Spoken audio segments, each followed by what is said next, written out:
believing that something in them is especially suited to their subject.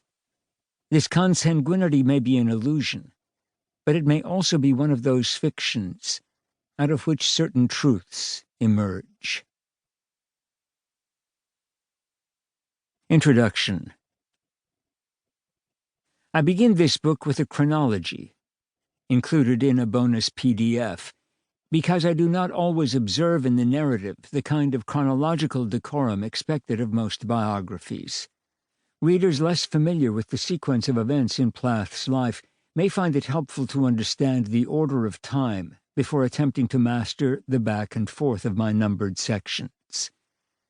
The purpose of my digressions and disruptions is to come at the same events and issues from different angles, flashing backward and forward in different voices. The last days of Sylvia Plath play out in a zigzag pattern that cannot be straightened out without simplifying the intricacy of her existence.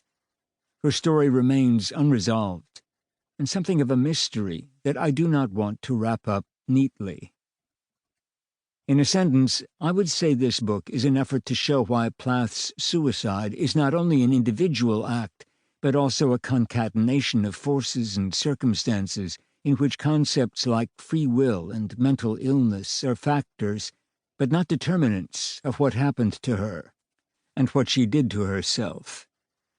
The reductive temptations to moralize and medicalize suicide are to be resisted, even though the etiology of suicide has to be explored.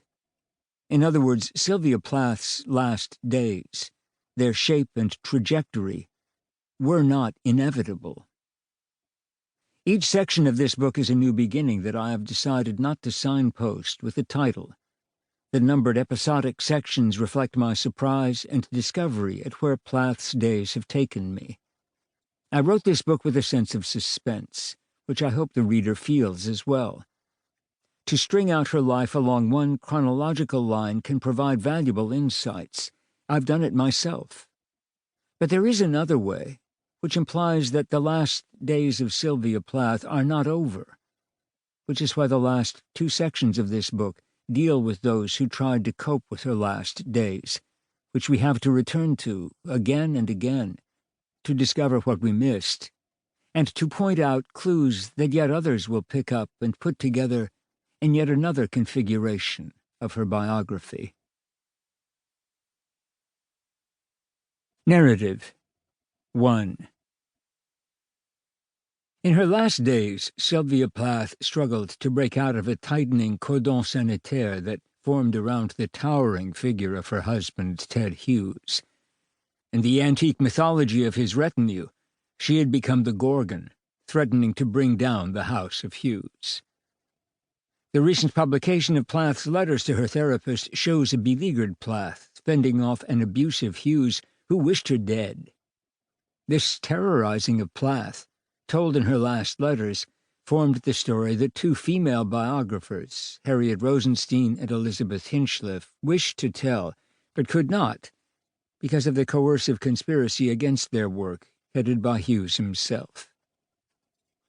Hinchliffe, after uncovering new material about Plath's suicide, retreated from pursuing a biography. Rosenstein for a time held on, gathering new material, including interviews with 64 principals in Plath's life, 53 cassette tapes and 2 reel-to-reel recordings, and forming a friendship with Plath's therapist, Ruth Tiffany Barnhouse, married name Boucher.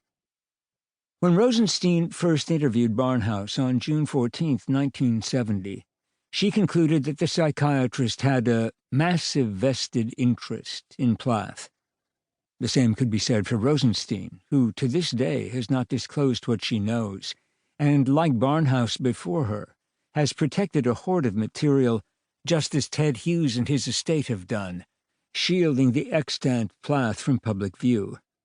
Even when Rosenstein put up her papers for sale, her broker's website overlaid one document upon another, offering Google-like snippets, a glimpse of a redacted Plath, teasing and taunting us to edge in at the margins of a life that has been censored by public archives and private hands, beginning with Ted and Olwen Hughes.